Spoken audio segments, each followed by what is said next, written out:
Today we're going to be talking about a topic that is vastly undercovered in health and wellness space for one reason or another. Today we're going to be talking about circumcision, the shocking truth. So we're going to start from the top and talk about history. So outside of religion, the Jewish religion of course has been doing this for a long time, but we have to keep in mind that even many of the rabbis are reconsidering this practice and are no longer doing the cutting. But over here in America is another story.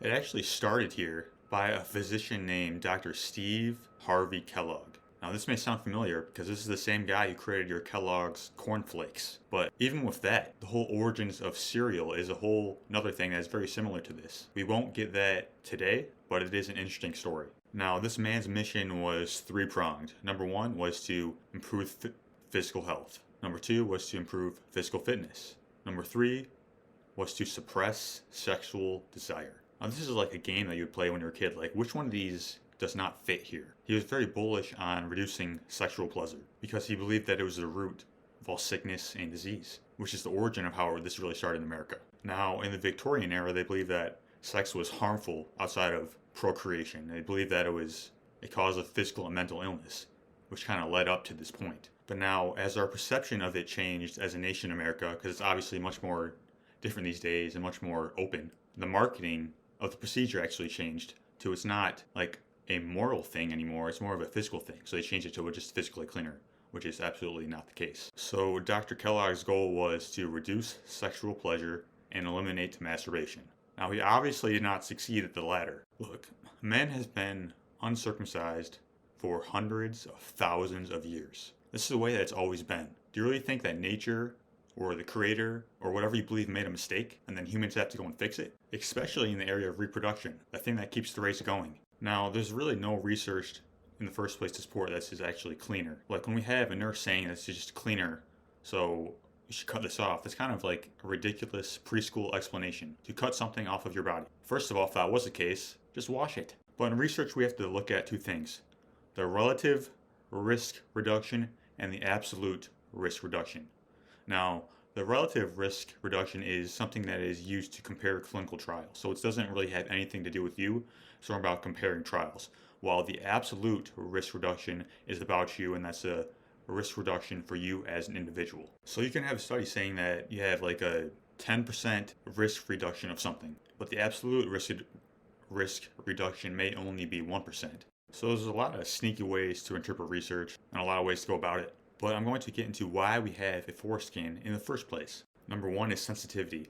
The foreskin has something called Meissner's corpuscles, which are extremely sensitive nerve endings, and they number in the millions on this spot. So just a logical question: what happens when you cut this off? Your sensitivity is going to be dramatically reduced. And the thing is that most people don't even know what it's like because it happens at birth. And the Meissner's corpuscles are very sensitive to light touch. Number two is protection. The foreskin actually produces its own lubrication. Like a lot of guys have keratosis or dry glands. This is because it's just rubbing up against all these surfaces without any protection. Like your eyes have eyelids. It has lubrications to protect your eyes. This is another one of those spots that is needed. Another thing is you need less friction because the foreskin allows you to sense the woman and glide in and out much easier than a circumcised dick. Number four here is immunity. So we talked about the cleanliness. Well, it turns out the foreskin produces something called Langerhans cells.